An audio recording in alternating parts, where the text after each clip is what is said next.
Good morning students of class 7। आप लोगों को कल मैंने प्रेजेंट परफेक्ट टेंस के बारे में बताया था, उसके वर्क के बारे में बताया था, लेकिन मैंने आप लोगों को स्ट्रक्चर के बारे में नहीं बताया था। बोला था कि स्ट्रक्चर के बारे में मैं कल के वीडियो में बताऊंगा। तो आज मैं आप लोगों को पहले स्ट्रक्चर के बारे में बताता हूँ, फिर दूसरे टेंस की तरफ हम लोग चलते हैं। तो सबसे पहले मैं स्ट्रक्चर लिखता हूँ। अफर्मेटिव सेंटेंस का मैं सबसे पहले लिखता हूँ। अफर्मेटिव सेंटेंस जानते हैं कि जिसमें नॉट यूज नहीं होता, आप लोग तो जानते हैं अच्छे तरीके से।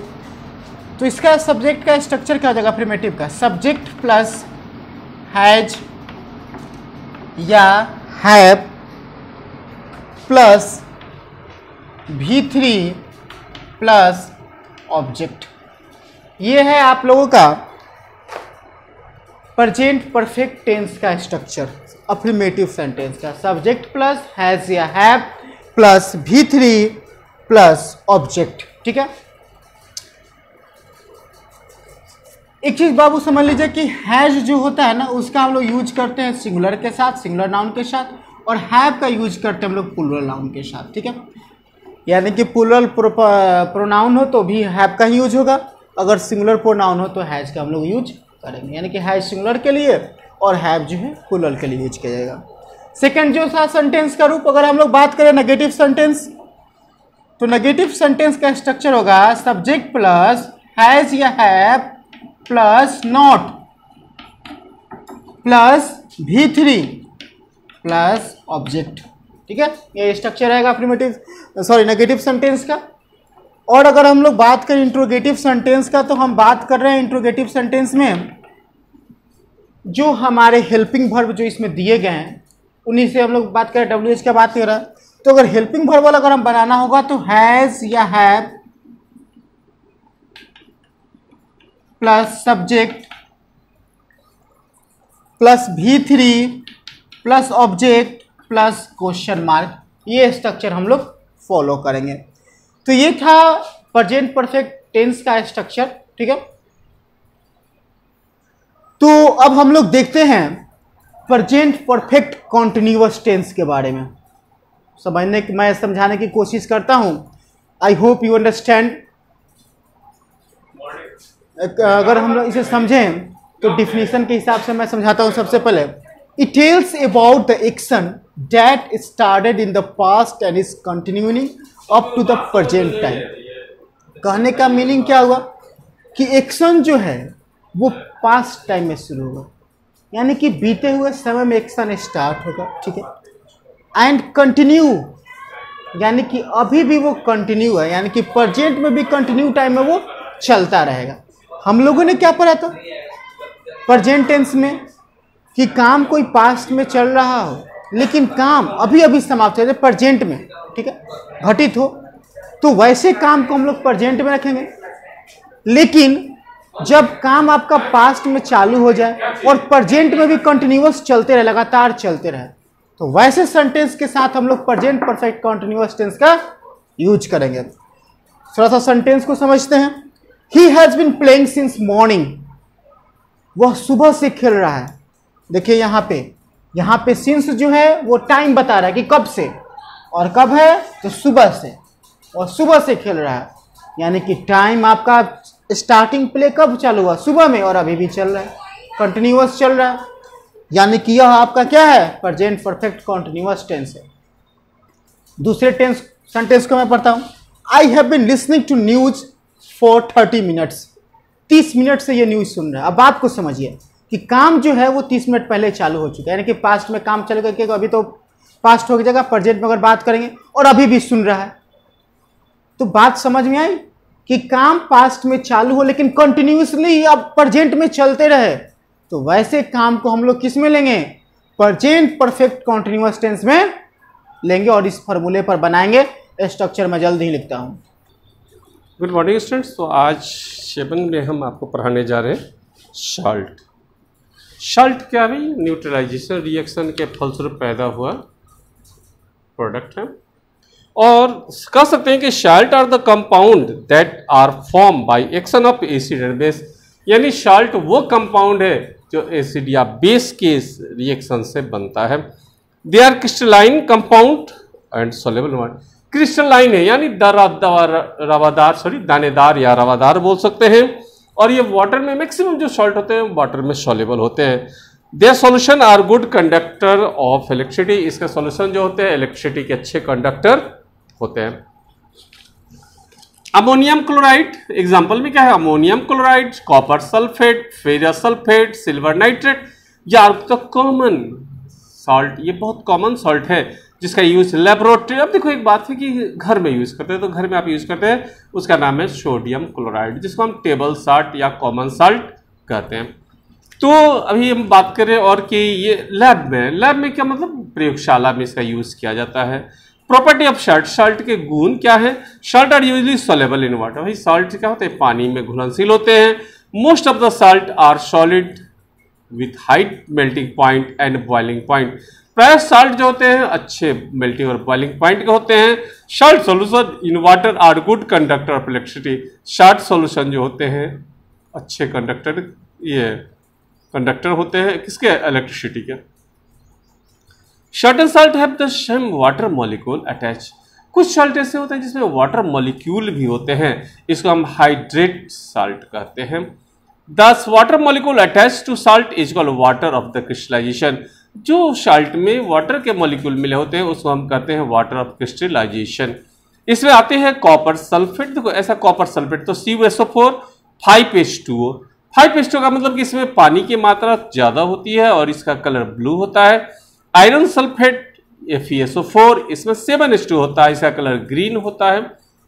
एनाहाइड्रेट salt, when anhydrate salt loss the water crystal, जब देखो पानी वाले जिसमें थोड़ी सी पानी की भी मात्रा होती है, अगर उसमें हम क्या करते हैं, उसमें को अगर सुखा दे, हीट कर दे, तो उसको एनहाइड्रेट सॉल्ट कहते हैं। जैसे CuSO4, देखो पानी रहेगा तो ये ब्लू इन कलर होगा, लेकिन अगर उसको हम ड्राई कर देंगे तो ये व्हाइट कलर का हो जाएगा copper sulphate. Anhydrate salt reason their colour and nature of water, anhydrate salt जो होते हैं पानी के साथ अपना कलर भी चेंज करते हैं। कॉमन सॉल्ट में आते हैं, कॉमन सॉल्ट जो हम सोडियम क्लोराइड बोलते हैं, फॉर्मूला है NaCl। वॉशिंग सोडा, इसको हम हाइड्रेट सोडियम कार्बोनेट बोलते हैं, इसका सूत्र होता है Na2COO और 10H2O। बेकिंग सोडा, इसको कहते हैं सोडियम हाइड्रोजन कार्बोनेट, इसको कहते हैं हम sodium hydrogen carbonate NaHCO3। Smelting salt, इसको अमोनियम कार्बोनेट कहते हैं, NH4(CO). ग्रीन विक्ट्रोल, इसको हाइड्रेट फेरस सॉल्ट कहते हैं, FeSO4 7H2O। Blue vitriol hydrate copper sulphate बोलते हैं, इसको CuSO4 5H2O। जिप्सम सॉल्ट, इसको कहते हैं hydrate magnesium sulphate MgSO4 7H2O। चौक चौक, लाइमस्टोन, मार्बल, ये तीनों एक ही परिवार के हैं, इसलिए इसका कॉमन नाम होता है calcium carbonate CaCO3। White vitriol hydrogen zinc sulphate ZnSO4 7H2O। Plaster of Paris hydrogen calcium sulphate CaSO4 2H2O। Potash, जिसको फिटकरी कहते हैं, potassium aluminate sulphate KlSO4(2), nitrate KNO3। तो इस तरह हुआ भाई ये सॉल्ट, कुछ टाइप लेबोरेटरिकल सॉल्ट है। अब हम बात करते हैं डोमेस्टिक यूज ऑफ सॉल्ट। तो सॉल्ट का एक पहला यूज है डोमेस्टिक रूप में, घरेलू काम के रूप में। तो common salt is use in large amount as table salt, भाई टेबल खाने के रूप में बहुत सारा यूज करते हैं।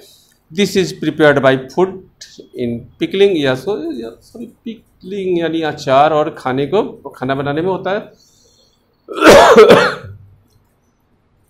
It is also use to preservation raw fish and meat, माने कच्चे मांस और मछली के, इसके लिए भी इसका यूज होता है।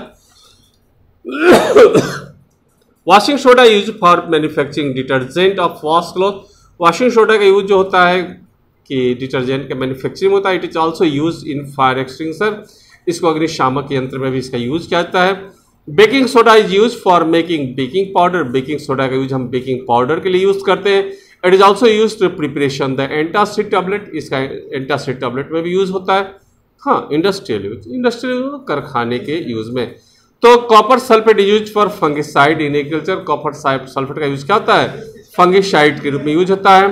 It is also use to dyeing and printing industry and in electroplating. इसका डाइंग में या प्रिंटिंग में इंडस्ट्री में होता है और इलेक्ट्रोप्लेटिंग में भी होता है। Plaster of Paris is making statue, plaster of Paris का यूज स्टैचू बनाने में होता है। It is use to setting broken bones, हाँ ये ब्रोकन बोन, हड्डी टूट, देखते बेटा हाथ टूट जाता है, जब हाथ टूट जाता है तो डॉक्टर क्या कहता है कि पट्टी बांध के और उस पर व्हाइट लेप लगाता है, उसको लेप क्या है, प्लास्टर ऑफ पीपी यानी पीओपी इसको भी बोलते हैं। एलम फिटकरी, इसका use purifying the drinking water के लिए होता है। और डाइंग इंडस्ट्री, कपड़े धोने वाले इंडस्ट्री और क्लॉथ इंडस्ट्री में भी इसका होता है, लेदर इंडस्ट्री में होता है। Smelting salt provide relief from the common cold. Smelting salt जो होता है ये हमें कॉमन कोल्ड सर्दी से बचाता है। Smelting salt is chemical compound use for increasing the senses and provide relief from common cold. ये हमें कॉमन कोल्ड से क्या देता है, रिलीफ देता है। The actual chemical compound is ammonium carbonate. ये एक्चुअल में है क्या, अमोनियम कार्बोनेट है। नाइट्रेट यानी पोटास नाइट्रेट, इसका यूज मैन्युफैक्चरिंग एक्सप्लोसिव बनाने में, विस्फोट बनाने में होता है, जैसे गन पाउडर, फर्टिलाइजर और क्रैकर्स में होता है। ठीक है। न्यूट्रलाइजेशन इन एवरीडे लाइफ, हम न्यूट्रलाइजेशन रिएक्शन का हमारी जिंदगी में क्या है, तो इंडाइजेशन ट्रीटमेंट। भाई हम लोग अगर खाना खाते हैं तो खाना खाते तो आप जानते हैं कि हमारे स्टोमच में सबसे ज़्यादा HCl बनता है। क्या बनता है, सबसे ज़्यादा HCl बनता है और इसको हम कहते हैं हाइपर एसिडिटी। ठीक है। दिस लीड इंडाइजेशन, इससे क्या होता है, इंडाइजेशन होता है, स्टोमच पेन होता है, पेट में दर्द होने लगता है ना।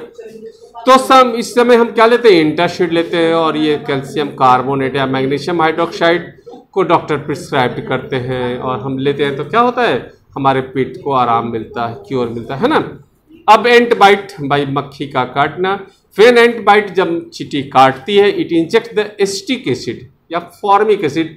ये एसिटिक एसिड या फॉर्मिक एसिड हमारे बॉडी में इंजेक्ट कर देती है। जैसे ही हमारे बॉडी में इंजेक्ट करती है क्या होता है, हमको खुजली होने लगता है, रबिंग मॉइस्चर होता है, काफ़ी पेन होने लगता है। तो हम इसके ऊपर क्या लगाते हैं, बेकिंग सोडा लगाते हैं, यानी सोडियम बाइकार्बोनेट का यूज़ करते हैं, या कैलेमाइन। भाई एक कैलेमाइन का नाम समझ रहे हो, ये जो जनरली हम लोग सेवलोन यूज़ करते हैं ना, सेवलोन या डिटॉल, इसका देखो डिटॉल या सेवलोन ये जो है आपका कॉमर्शियल है। मैं बार बार कहता हूँ कॉमर्शियल, यानी हम बिजनेस करेंगे तो हमारा नाम अलग होगा, लेकिन ये रियल में क्या है, इसका शुद्ध नाम है कैलेमाइन। तो कैलेमाइन का सॉल्यूशन का यूज़ करते हैं और जिसमें कि क्या होता है, जिंक कार्बोनेट होता है जो न्यूट्रलाइज करता है और हमारे इसको क्या करता है, आराम देता है। बी स्टिंग, हाँ भाई मधुमक्खी का काटना। भाई अगर मधुमक्खी काट दे तो भाई फिगर देखो, बहुत सुंदर सी फिगर आपके बुक्स में दी हुई है कि मधुमक्खी का, ये देखो मैं दिखा दूं आपको, ये डंक है इसका, पर ध्यान से देख लो, ये डंक है। ये जैसे बॉडी में इंजेक्ट करेगी मधुमक्खी, जब तक ये बॉडी में रहेगा क्या होगा, इरिटेशन पैदा करेगा, खुजली करेगा, दर्द पैदा होगी। क्यों, क्योंकि इसमें जो होता है इसमें भी फॉर्मिक एसिड होता है ना। और इसको न्यूट्रलाइजेशन करने के लिए हम क्या करते हैं, विनेगर या वीक एसिड का यूज करते हैं और उसको आराम मिल जाता है। सॉइल ट्रीटमेंट, हाँ भाई खेती करते हैं तो हम देखते हैं कि हमारे खेतों में एसिडिक है या बेसिक इन नेचर है, तो अगर एसिडिक है तो हम बेस का छिड़काव करते हैं, अगर बेसिक है तो हम एसिड का छिड़काव करते हैं ताकि ये न्यूट्रलाइजेशन हो जाए। और जैसे ही न्यूट्रलाइज होगा हमारी खेती अच्छी होगी। फैक्ट्री वेस्ट, तो फैक्ट्री से तो बहुत सारा वेस्ट निकलता है और इन वेस्ट में अगर हम वाटर बॉडी में फ्लो कर दें, नदी या नाले में गिरा दें, तो क्या होगा, ये मछलियों को मार डालेगा, दूसरे ऑर्गेनिज्म को भी मार डालेगा। This factory waste are therefore neutralize by adding basic substance. तो ये एसिडिक सब्सटेंस होते हैं, अगर उसमें हम क्या कर दें, बेसिक जोड़ देते हैं तो क्या होता है, न्यूट्रलाइज होता है। हाँ भाई एक बहुत नया चीज़ आपको मिला, टूथ डिके, दांत सड़ना, ये बहुत आम प्रॉब्लम है। रियल में होता क्या है कि हम लोग जब चॉकलेट खा लेते हैं या स्वीट चीज़ खाते हैं और मुंह को वॉश नहीं करते, भाई ब्रशिंग अच्छे ढंग से प्रॉपर ब्रशिंग करते, तो हमारे दांत के गड्ढों में ये फंस जाता है। जैसे ही फंस जाता है तो ये क्या करता है कि एसिड बनाता है और दांत को लॉस करता है, डिके करता है। The enamel is in our teeth is the hardest substance in our body insoluble in water. ये सबसे हार्डेस्ट है और पानी में क्या है, इनसॉल्युबल है। व्हेन वी ईट स्वीट और सुगरी फूड, जब हम चीनी, मीठा या मिठाई खाते हैं, large amount of acid is produce in the mouth, काफ़ी मात्रा में एसिड हमारे मुंह में बनता है। Saliva produce in the mouth by the salivary glands in alkaline which neutralize the acid.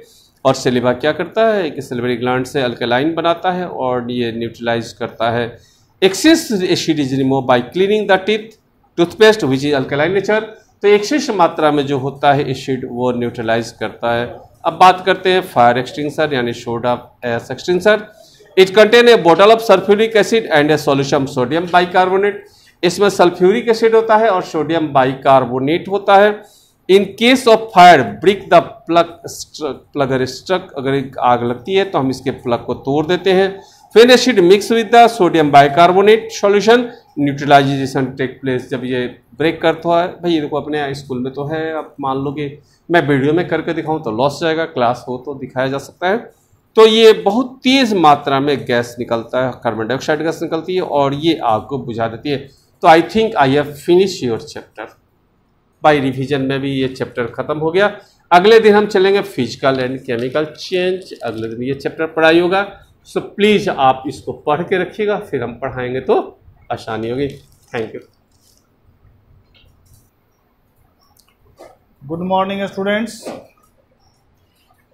आज क्लास 7th के लिए एक्सरसाइज 13.1 पेरीमीटर एंड एरिया। तो सबसे पहले हम लोग पेरीमीटर की चर्चा करेंगे। इसमें 13.1 में find the perimeter of the following figure. यहाँ पर कुछ फिगर दिया गया है और उस फिगर का पेरीमीटर निकालना है। तो जो फिगर दिया गया है उसमें पेरीमीटर निकालने के लिए एकदम सीधा सा फॉर्मूला है कि जो भी उसका मेजरमेंट दिया गया है साइड का, सबको आप ऐड कर दो। ऐड करने का मतलब क्या हुआ कि अगर 3 सेंटीमीटर है, 3 सेंटीमीटर है, 1 सेंटीमीटर है, तो सबको ऐड करते चलो। जैसे एकदम सिंपल एग्जांपल हम आपको दे रहे हैं, ये आप देख लीजिए।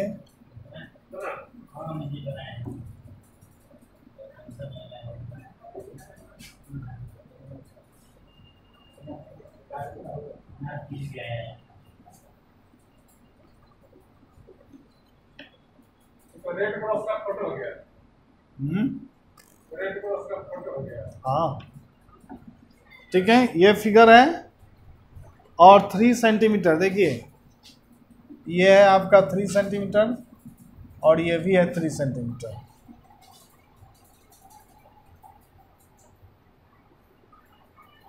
और ये है 1 सेंटीमीटर।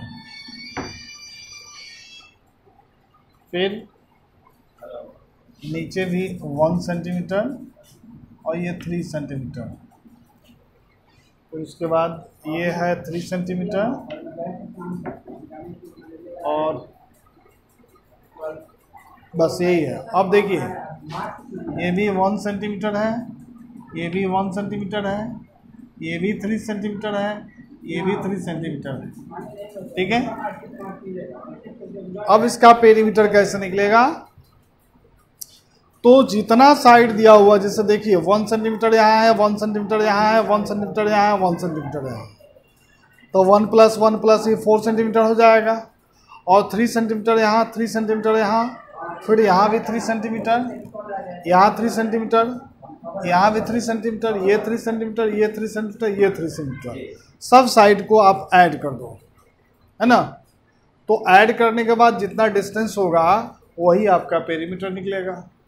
अब जैसे इसको अगर तुम ऐड कर दो तो 3 कितना है? 1 2 3 4 5 6 7 8। 1 2 3 4 5 6 7 8। तो यहाँ पर 8 × 3 24 सेंटीमीटर। ठीक है, और 1 2 3 4 यानी 1 × 4 4 × 1 सेंटीमीटर, ये 4 सेंटीमीटर हो जाएगा। अब इस दोनों को जोड़ देंगे तो कितना हो जाएगा? 28 सेंटीमीटर। तो ये टोटल का पेरीमीटर कितना हुआ? 28 सेंटीमीटर।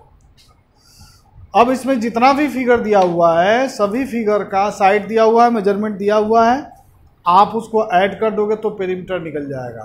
तो ए नंबर में 2 क्वेश्चन है और बी नंबर में कहता है find the perimeter of the following triangles. इसमें ट्राइंगल्स दिया हुआ है। तो पेरीमीटर ऑफ ट्राइंगल क्या बताए थे हम? Formula some of the all sides.